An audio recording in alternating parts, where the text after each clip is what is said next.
Hello and welcome to the Amphibian Press podcast. I'm Marissa Frosch and today I'm talking to S.R. Staley about his YA middle grade and adult books.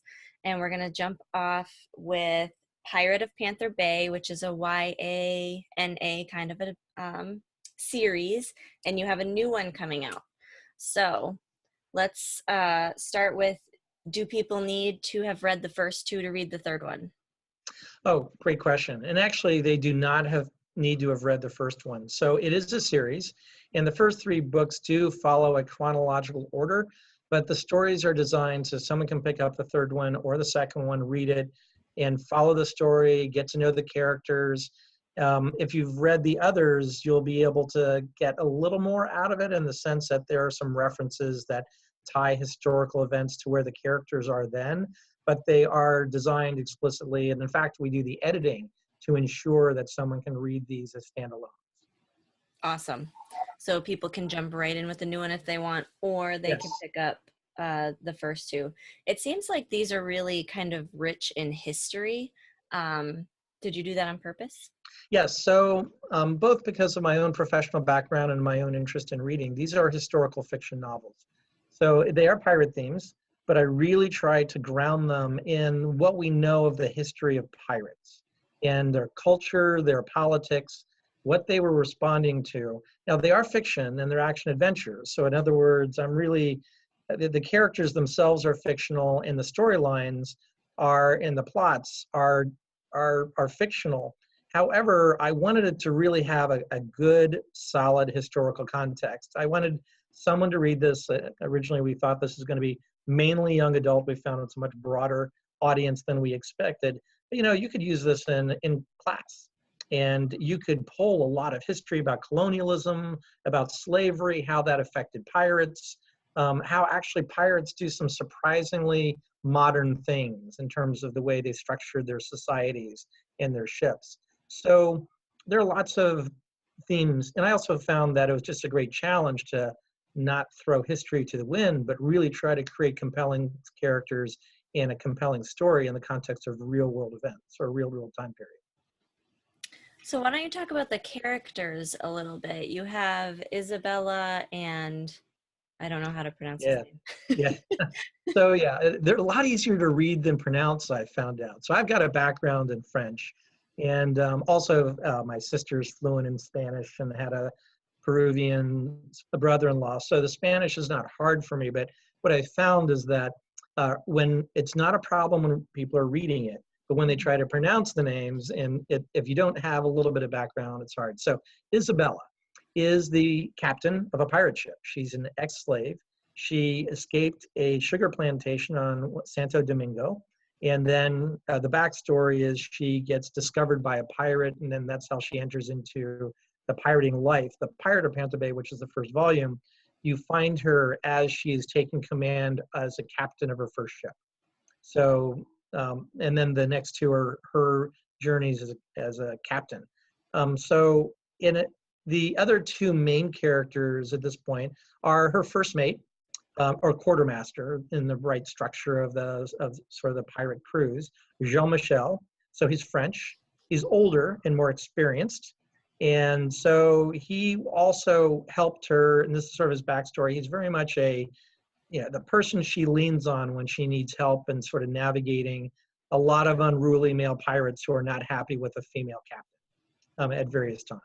And then the other major character is Juan Carlos, and he is a Spanish army captain who starts out in the series as a captured soldier that ends up on her pirate ship who she interrogates. And then these three characters are pretty much the anchors of the story. And then we have lots of other colorful characters that come in at different points in time, including a really nasty Spanish colonial administrator who is, sometimes writing evil or bad characters is just more interesting. And I think that's the case here too. I mean, I think they're all interesting. I think Isabella is still, of all my fiction books, all the stories, Isabella is still my favorite character because of her dimension and really putting her in a leadership role which she has to take command.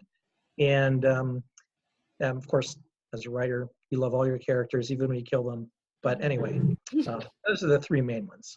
Isabella, Jean-Michel, the sort of experienced pirate from a French background, and then Juan Carlos, who's got some real fundamental issues that he has to come to grips with as a hostage in the first book, and then trying to figure out who he is and who he needs to be and where his allegiances lie in the second and third books. Very cool. I love that you decided to make a female pirate leader. I've done very brief research on pirates just because of interest, and I found a couple like real life female pirate captains that were very interesting and cool, and I always kind of toyed with the idea of playing with that, but I haven't done it yet. So it's always Yeah. exciting to see what other Yeah. people do. It's definitely worth playing with, and it's sort of interesting. In one of the early drafts of the Pirate of Panther Bay, which is volume 1, I sent it out to some beta readers to get some feedback because, and just to sort of see what the reaction was. And some of my reactions from, and I'll have to say they're just older male readers, was there weren't any female pirate captains. And then, it's somewhat true that in the Caribbean during the glory days of pirating, we don't have very many female pirates, and we don't know yet of a pirate captain that's female. But we also have to remember that pirates were not exactly literary figures. They didn't keep journals the way captains of the navies did and that type of thing. So it's hard to, but it's unlikely, but nevertheless, it could have happened. We have female pirates, and Anne Bonny and Mary Read are the most well-known. However, I think it's far more important to understand that there were female pirate captains, and there were female fleet captains. The most successful pirate in world history is probably a woman in Southeast Asia, in the Southeast China Sea, and she was managing or head of a confederation of 10,000 pirates and 6,000 ships. Wow. So, yeah, so they're there. And then we have Grace O'Malley, who's a very famous one in Ireland. That was sort of before the glory days. That was a period where what's a pirate? It was the definition of a pirate itself was a bit tricky. If you were on the side of whoever was in power, you were a privateer. If you were outside of whoever's in power, you're a pirate. And so Grace O'Malley kind of, it's not a clear definition, but anyway, she's protecting her inheritance, her family. She has 5 ships, heavily involved in the mercantile trade around Ireland at the time, very successful person as well. So it's not unheard of. It's just that most of us only know about the Caribbean. And yeah, we hear about Blackbeard, and we hear about Bartholomew Roberts and some of the others. And honestly, men write history.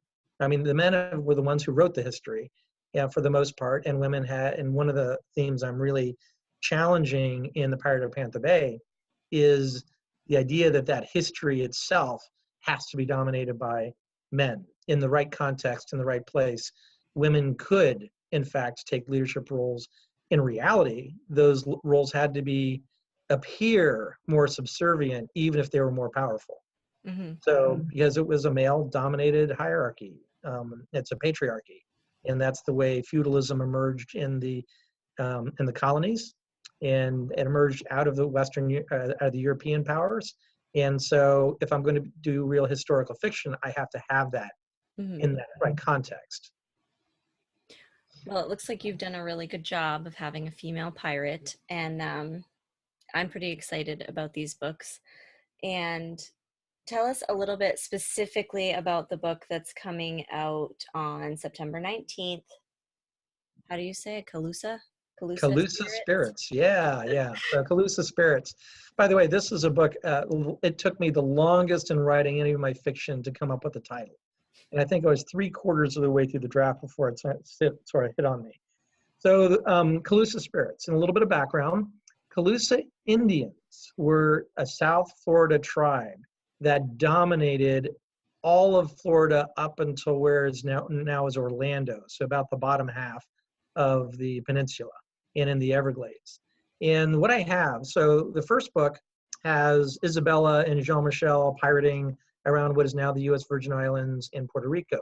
In the second book, it's around Puerto Rico because that's where the Spanish colonial captaincy was. And then also what is now Haiti, which would have called been in those days Saint Domingue. which is the western side of Hispaniola. Well, they're being chased by Spain through the first two books. So now we open up in a battle around Cuba in the third book in Colusa Spirits, but now they are taking a run up the west coast of Florida on their way to New Orleans. And so what happens is they end up having to go ashore to look for a trading post for supplies, and they run into a rogue tribe of Colusa Indians. And so what I found, well, a couple things. One is I thought it was a really cool story because I thought there's a really rich history with the Colusa Indian, and the Spanish translated Colusa as being fierce. So it's fierce tribe. Now we have fierce pirates. So fierce pirates meet fierce tribe, and lots of fun things can happen, at least as a reader, even if not the people in the stories necessarily, but that type of it. But also, so as the Colusa Indians, I also want to use it as an opportunity to revive some tradition and history about the Colusa Indians and talk about, in the context of the story, some of the tensions and conflicts that were happening in colonial Florida at that time. So again, really rooted in history and sort of what we know about that. So it came very clearly that we have this conflict between this wayward pirate crew that is trying to survive and also pillage a few Spanish merchants along the way. But then you have this Indian tribe that's really trying to maintain its identity. And it's a very different type of spiritual system compared to what you would expect in Spain and France and England and that type of thing. So Colusa Spirits is really the term is weaving a lot of different themes into the story. And I think, at least my pirate friends are telling me, this is not the real pirate, but the pirate subculture that goes on. This may be the first novel that really has pirates engaging with Native American tribe. So I didn't intend for that to happen, but I think it's pretty cool, and it's kind of neat that this might be the first one that really grapples with this, and it's a very, very important part of the book. You cannot understand Isabella's journey without understanding what happens in this book, and that's, of course, writing story and structure and that type of thing. That's all part of her continuing journey. So is it going to be a trilogy and that's it, or do you have more plans for Isabella? Oh, I have lots of plans for Isabella. So anyway, it's a minimum. We've outlined my publisher, Southern Yellow Pine Publishing, which is a Florida-based indie press. It's a traditional publisher. We have 6 books in the series that are outlined. So we've got her going up Florida in the Everglades and really doing some interesting things in Florida during this one. The next one, they actually get to New Orleans. And in the next, which I'm writing now, and the next one, the New Orleans is going to part of the saga is really going to, I think, bring some elements of colonial history and New Orleans history into the forefront that haven't been talked about before. It turns out the period is 1780s. So the American Revolution is coming to a close. That's mixing everything up in terms of alliances between France and England and Spain. The Indian culture, Native American Indian culture, is really in flux as they're trying to survive and figuring out what alliances. And also, it turns out this is a really interesting time for places like New Orleans, which haven't grown yet to be these big ports, but they have a very critical role to play in American history and colonial history. So I have a lot of room to play, and we'll be playing with a lot of that and getting into New Orleans when it's just this backwater of colonial Spain. It's going to be rough, but it's a great time for pirates to try and reestablish themselves in a way that will wreak even more havoc. And of course, Jean Lafitte, which is one of the most favorite pirates, or one of the most popular pirates in American culture, was from New Orleans. So I actually have Jean Lafitte in this book, the third book, and it's going to be even in his family, and that'll be an important part of the fourth book as well. So it ended up being really interesting times. And then the other 2 books are, what I found is that the next book depends in part on readers. In other words, I really am interested in providing stories that readers connect to and see where it goes. But stories have their own arc. They have their own organic process of unfolding. So I still very much do an origin story for Isabella. I want to go back to how did she end up off the plantation? How did that escape? I think it's a really important and cool story because there were a tremendous number of slave revolts in the Caribbean, and it allows us to do some other issues. And then how she ends up, and so that could very easily be a book. Another book is how she ended up being a pirate. So in other words, that link between the escape from the plantation to becoming a pirate in itself is a story in a journey that I think allows me to explore some interesting elements. But there are so many different ways I could shoot off in this story. It's a very rich set of characters. A lot of things are happening at this time. So, but we'll see where it goes. At least 6. So. That's good. People always like to hear that. Yeah. All right, so let's talk about your middle grade series, Path of the Warrior. I think this one's really important to talk about, and it's really important for kids. My son is about to be heading into middle school, and you're always worried about bullies and that kind of thing, so. Yeah, so Path of the Warrior series, it's actually the first series that I started. And so I'm a martial artist. I coach self-defense at Florida State University, which is where I work full-time. And my kids were going through martial arts at the time. And originally I was thinking, well, wouldn't it be cool if we had sort of a fiction story? But what I found is that I really gravitated to these questions of courage and leadership. And as a parent myself, both my kids are now out of college right now. But those stories began while they were in school. And then my own journey is like, at what point did I think I would be able to step out and defend a friend of mine? Or if I thought something bad was happening, would I have the courage? And of course, on the dojo, when you're coaching kids, you see this dynamic play out. And so I tried to build some of that into the stories themselves. So these are also very reality-based. The middle grade, what I found is that the middle schoolers that read there are 2 books in the series right now that have been published, really find it resonates with them. Now, fortunately for parents, it's very rare that the kind of action and bullying that happens in these books really happens.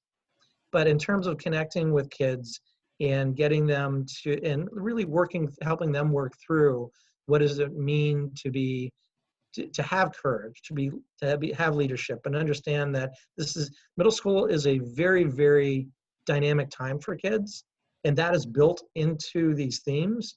And so what we find happening, we find this is true in the dojo, it's also part of the story, is that as they become more confident themselves, they're able to develop the courage that they need to stand up to violence at school. And so that is an important part of it. But it is a no holds barred story. In other words, I don't think, both as a parent of at one point middle schoolers, but also thinking about this, that I don't think we have to worry about kids so much in terms of finding that our stories pull too far away from the reality that they face. So there are 2 realities. There's the one that you actually face, if you're going to get beat up in the hallway of a school. The other is what they're thinking about in their heads. And so these books are really grappling with trying to get to a place where these kids really believe, and they are actually in the stories, they're truly threatened.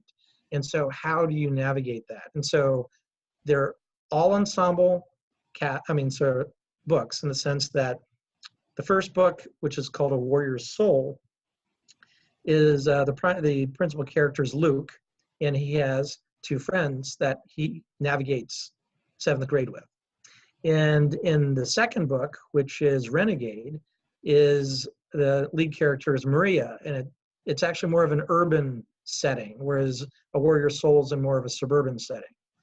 And so I really sat down and said, let me think first about the psychology of middle schoolers.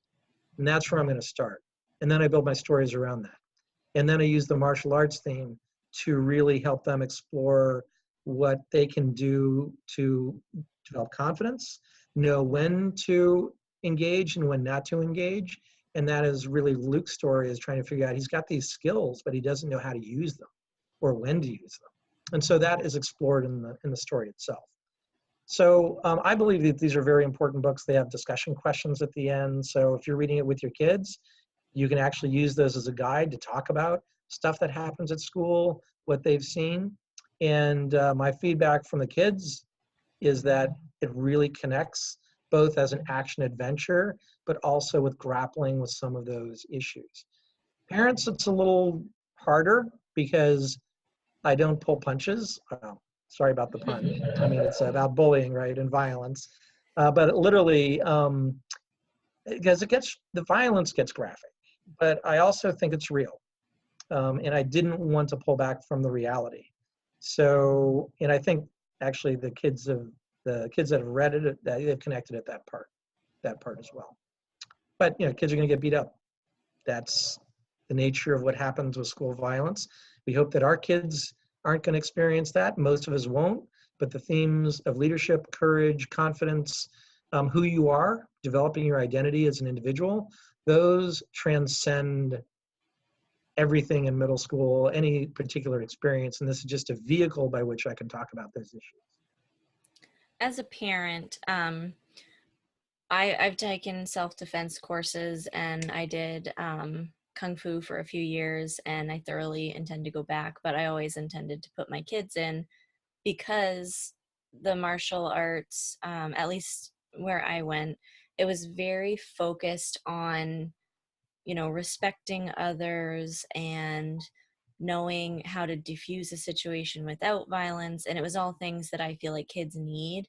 And like you said, we all hope that our kid won't go through that. But I think it's also important to touch on, what do you do if your friend is the one who's getting picked on? Right. Right. And I think these are things that kids do have to deal with. And, hopefully your kids don't have to, but I'd rather have them be prepared and have nothing happen, personally. Yeah, and I think, and both these books deal with bystanders. And that's where some of them are victims, or sort of false victims. Some of them are real victims, but then there are bystanders. And this is something that really, what I began realizing as I began investing a lot of time in bullying and sort of the nature of bullying, both boy bullying as well as girl bullying, which is very different, is that the only real solution to bullying in schools is addressing the bystander component of it. The more kids stand up for their friends or someone that is being victimized, the more we're going to be able to contain bullying and all sorts of intimidation and violence. And I liked what you said about martial arts, because when I first started martial arts, I didn't really have any real clue as to the psychological and social psychological benefit of martial arts. What happens in a curriculum, and in a true one where they're focused on self-defense, as you become more skilled, you become more aware of your responsibility to use those skills. That very process begins to eat away at the bystander mentality, and also ensures that these skills are used in a last resort context. So you'll find in both Renegade and in A Warrior Soul, the violence is only used as a last resort. Now, in Renegade, it's a little more complicated, because Maria is actually in a violent culture in her urban school. And so what she has to do is retrain herself. And so there's a couple of scenes I just really, really love. And sometimes I look at them and I'm thinking, gosh, how did I come up with those scenes? Because I don't think of myself as really being able to do that necessarily but there are these moments where she has to make a decision. Do I continue with the violence, or do I choose a different path? And it ends up, she doesn't start off as a martial artist. She ends up having talent that she doesn't even know. She's a street fighter. She just goes in, she's a scrapper. Mm-hmm. But her education in martial arts begins to give her the mental discipline she needs to be able to say, at those crucial moments, I'm not going to destroy you. I am going to pull back because as a person, you don't, even though you have hurt me, I don't need to destroy you. That is and our kids get to that point. But in the martial arts is really a great way to do that. And so and that's one reason why I use that as a theme. These aren't just kids fighting. There's an underlying maturity that emerges with the characters as they have to address, in many cases, which are life-threatening events, and figuring out how to get out of it and how to save their friends before it's too late. So, anyway, but a properly structured martial arts curriculum doesn't hurt at all. Right. Yeah. So are you planning any more for that, or is it done at 2? No, actually, there are 5 in that series too. What we found is the Pirate series right now seems to be connecting with readers, and so we're trying to keep the momentum going there. But the interesting thing is, it's for the teachers and parents out there, I've got A Warrior Soul, which is set in a suburban location. I've got Renegade, which is set in an urban location.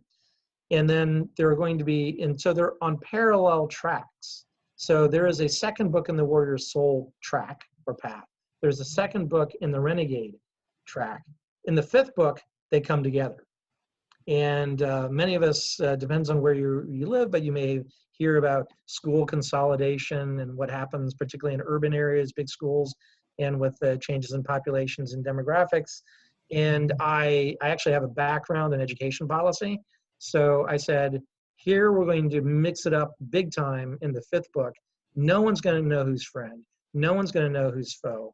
And the reader will have some idea because they will have read or at least be familiar with the previous books, but they're going to see Luke doesn't know if Maria is really a terrible person or a gang leader. And Maria doesn't know if she can trust Luke, who's this middle-class suburban kid who really doesn't know anything about her life. Mm-hmm. And so those are going to be crucial themes in that. So I'm seeing that as 5 books. I could actually easily take that into up to 12 or 13.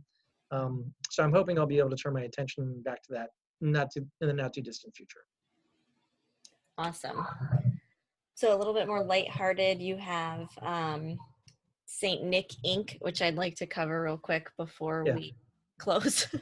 St Nic Inc. As parents, we get that question at a certain time from our kids. Does Santa Claus real? I will admit I fumbled the question when it came to me. I just wasn't thinking through at the time. And my son, who's now 22, still says it scarred him for life. But anyway, but that's as much just, we're just kidding around at this point. I just started thinking about it. I'm a social scientist by training, and I thought, what if the North Pole really existed? And let's not do the reindeers. I mean, let's say, aren't reindeers, we're not going to do this myth and the mysticism. Could it really exist? And so I started finding ways that it could actually exist. And it's remarkably plausible, actually. In fact, the editor at Southern Yellow Pine, the first content editor that went through, said, at the end, she has this little bubble comment that says, I think I believe, at this point, which is really, it's a way for adults to really begin thinking in a sort of a lighthearted way, but also a somewhat serious way about the nature of Christmas. What does it mean? And I use a little science fiction to make it work, but it's surprisingly not that hard.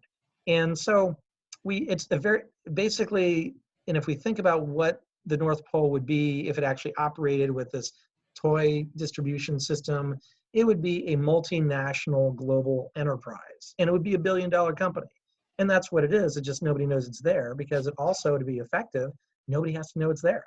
And I think it's really cool the way I've used technology to show how we can create a system and a network that functions so that we can bring joy into the lives of people that are less privileged, but in a modern context. And we see some of this now in the modern internet with GoFundMe and that type of thing, but this actually predated that by about 15 years.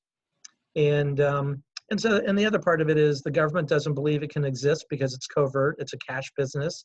It really isn't, but everything is sort of laundered through different ways to keep the North Pole hidden. And they think it's a drug cartel. That's why it's an adult book. It's not for kids. I think it's a drug cartel because it hits a profile, and they're trying to shut it down. And Santa Claus is actually the great-great-great-granddaughter of the original Claus. And she was studying at MIT in software engineering. Family tragedy requires her to take over the family business. And so the other theme in this, which is actually a really important one in business management, is this sort of first generation, second generation, third generation. So Nicole, hence St Nic Inc., really is struggling with this, the family business, which has this great heritage and this wonderful thing that they're doing for society, but her passion may not be there. It was her father who was there and her grandfather was there. But her passion is actually in software development and in coding. And the themes weave together in the book. So she's on her own journey trying to figure out where she wants to be. At the same time, she's trying to preserve everything she can to keep North Pole Enterprises operating. And then you have a variety of people that sort of enter into this picture. Most of modern and most of it's a contemporary novel, so it's not historical fiction. And we've got a lot of little people because the real world analogy to elves are little people, and those are people that are that actually have are dwarfs, modern day dwarfs. And so the North Pole in this book is a haven for little people.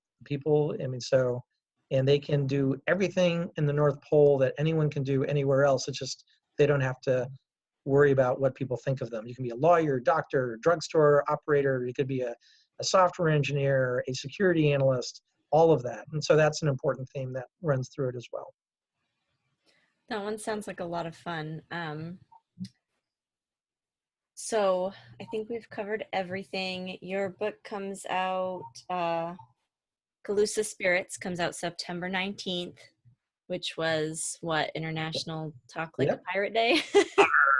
Yeah, International Talk Like a Pirate Day. We're actually doing a virtual book launch, as well as we partnered with a local company, Ology Brewing in Tallahassee, and we're going to make just a lot of fun. Sort of launch the third book. Of course, the third book in a trilogy, it makes it a trilogy, which is special in and of itself. Mm-hmm. So we're going to have some fun with it, and there's a great pirate podcast called Under the Crossbones, which we're doing some partnering with, and they just do all sorts of really cool things, interviewing people, everything all pirate, from historians to people that do the pirate festivals and bands and that type of stuff. So we're making, it's going to be a lot of fun. And even if people miss the virtual book launch, they can go online and find all the cool stuff we did and reach out to me and ask me more questions. And who knows, I might be at their pirate festival in their backyard sometime. Awesome. Yeah. All right. Well, thank you. Oh, thank you, Marissa. I really appreciate the opportunity. This has been fun.